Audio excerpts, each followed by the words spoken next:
right on the water. And as you may have seen in non-stop, unfortunately, the K-Line Insulators Chevrolet for AJ Foyt Racing, Dalton Kellett, slammed into the tire barriers. Hinch, he is out of this race. Almost by the time he came into the camera view, he already had that inside front locked up, Joe. Just a little bit too much speed in, a little bit too hard on the brake pedal there, and yeah, an unfortunate end of the day for the number 4 car. That's a good lick. That's a pretty quick corner, Townsend. So tricky in turn 1. When you know you're over the limit, it's way too late. There's just nothing you can do to recover at that point. The decision to take the runoff straight ahead comes so early in that corner. And of course, you're coming from top speed off shoreline, 175, 180 miles an hour, down to about 55 at the apex. So just got it wrong there. Major drama here in the early going in the Indy 500. The spectacular young Dutch driver, Rinus VeeKay, crashes out of this 106th running. The AMR safety team, as they always are, spot on, fast on the scene, and the 21-year-old climbs from his car. Just what happened? Wow, big gap between VeeKay and Alex Palou. Just got loose down in the middle of turn 2. Wow, fireball as the gearbox explodes, dumps probably all the oil out.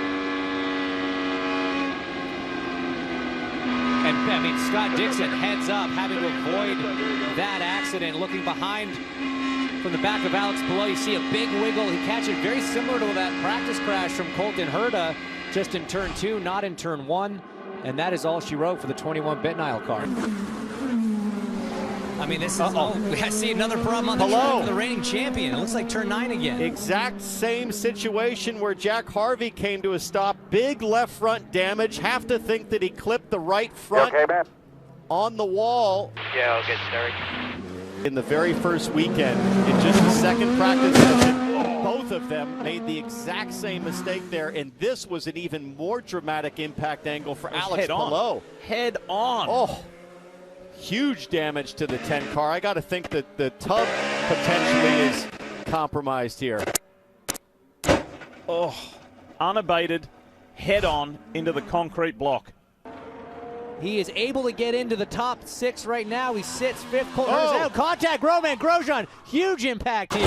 Boom! Broke the left rear, and this is going to completely hurt Scott Dixon and all the other cars behind. You've got McLaughlin still behind Grosjean, Pagenaud, Dixon, Erickson, and Rossi.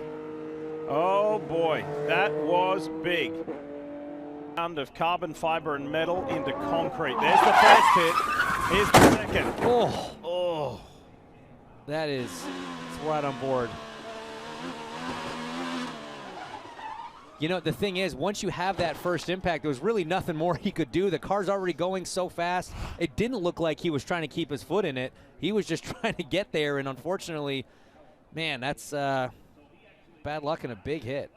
It really is, and I like what I'm seeing. Oh, no, we have an accident. It looks like Jack Harvey, the number 45 Hy-Vee entry for Rahal Letterman Lanigan Racing, hard into the wall, big left side contact. Oh, and it's sad to say that this is a second big crash in as many weekends for Jack Harvey in the Hy-Vee Honda. Massive crash in St. Pete, and this one's been a nasty one as well. So he's down, he's on the bottom, he's in the right part of the racetrack. Oh my goodness. That was, I was wondering how he got so far down the racetrack. So it looks to me when he got up into the wall there, got some understeer, just barely brushed the wall on the right-hand side, but that can be enough to bend a toe link in the rear because it immediately fired the car driver's left in towards the wall. And I got to think that's the slightest bit of contact with the wall there on the right-hand side may have just bent something or broken a toe link, and that sent him on a bit of a journey. But man, that was a big hit into the inside wall on the driver's left-hand side. Callum Ilott, there you see him go through the top of the shot. He was right there to see all of that unfold right in front of him.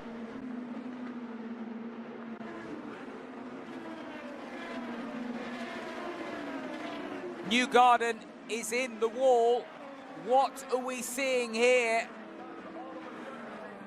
Joseph Newgarden, who has been absolutely faultless here at Iowa. the first car to really hit the fence. We saw Kirkwood bring out the first caution. That's a heavy hit for Joseph Newgarden. Look at what has happened. Joseph Newgarden looking very comfortable. That's a very strange looking accident. That's a strange looking accident. I think something broke on that car. Let's have a listen.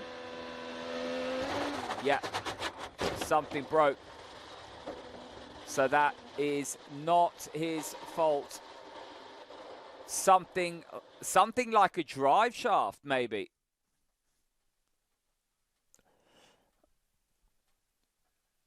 Very difficult to work out exactly what has happened there, but that was not Joseph Newgarden's fault, and it's fate that has got in the way of what has been a, well, you run out of superlatives.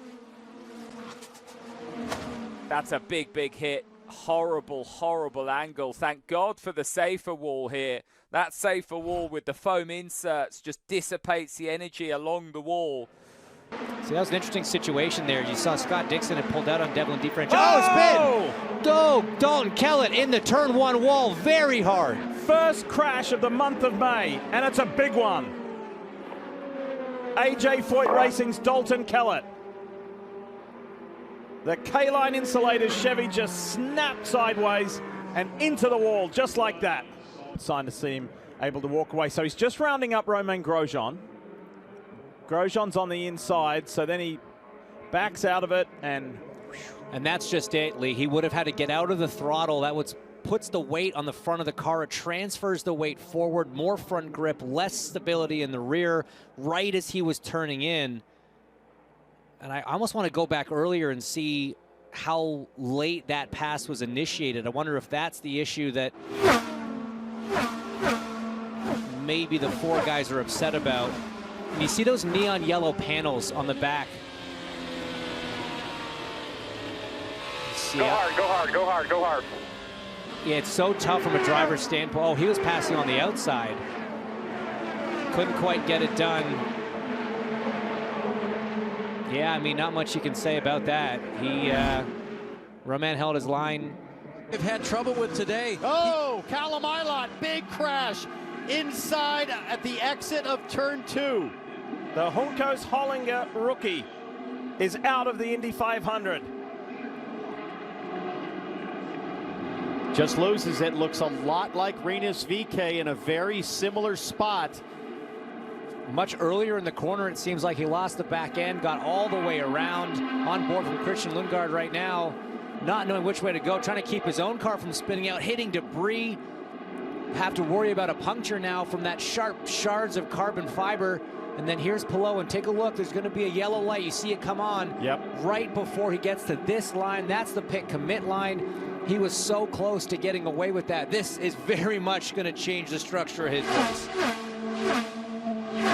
In real time, it just looks so savage. And some big pieces of debris that likely were collected by a few of those trailing cars in that second hit to the inside wall, nearly head on. A massive, massive hit for the rookie driver. Debris, they'll be cleaned up now after 1 and 2, and everybody trying to figure out which way the car in front of them, James, is going to go. There's the big crash. 3 cars in the wall. DeFrancisco. One of the Meyer Shank cars is Elio involved. Castro Neves and Graham Rahal. Graham Rahal. Oh man, that's a tough one. Can't wait to get a replay of what happened there. But as you were saying, Townsend, the tires are cold. There's more marbles, there's more dirt and debris as the race has gone on. That high line kind of gets tougher and tougher to make work. And that's the 3rd yellow where DeFrancisco has been in the vicinity. With us. Looking back, and DeFrancisco was low. They were 3 wide with Graham Rahal in the middle. I'm not sure who the aggressor was there. It's tough to tell if Devlin was trying to make it a 3-wide party or if Elio was more coming to. We'll have to tell you. I want to see it. I want to see it start sooner there. I need to see a little bit earlier as to how they got to that position. Here we go. On board now, Felix Rosenquist. Oh, DeFrancisco got below the white line, and then kind of shot up the track. This is what happened with Colton Herta a couple years ago with Scott Dixon. Exactly. Side by side. You see Cashinet was on the outside. Ooh, ugly hit. Look at the yellow car on the left. Yeah, that's ill-advised. Ambitious move for sure. Rookie mistake. Tried to keep it down low enough to avoid Graham Rahal. Ultimately went below the white line. And when you already know there's 2 cars side by side in front of you, and 3 wide has not been something that's been a topic of conversation so far this weekend. Here's what it looked like for Helio Castro-Neves, the 4-time Indy 500 winner.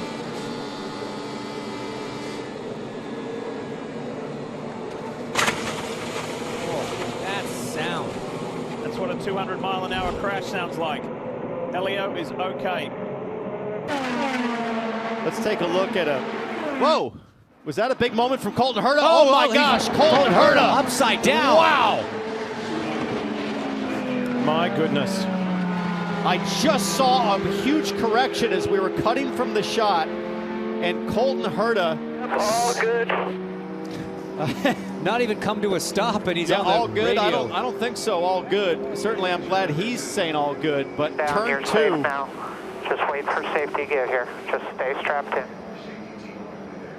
Walking all right there under his own power. Let's see what happened here. It just loosened up with him. Whoa, whoa. Oh, Oh, he almost got it. Wow, went up and over. Front end just got a little bit up in the air. The wind caught it. And then a secondary impact. Man, he's got fast hands, man. The fact that that wasn't a spin the first time around.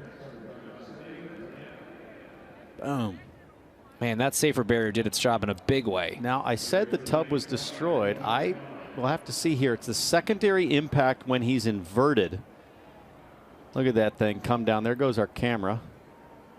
And watch this second hit. So the nose is sort of halfway off at this point. You can see the hinge point there on the front nose. And then he's going to hit upside down nose first.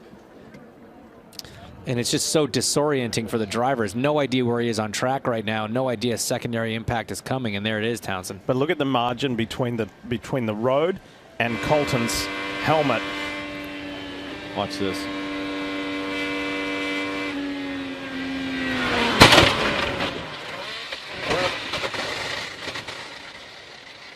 Oh.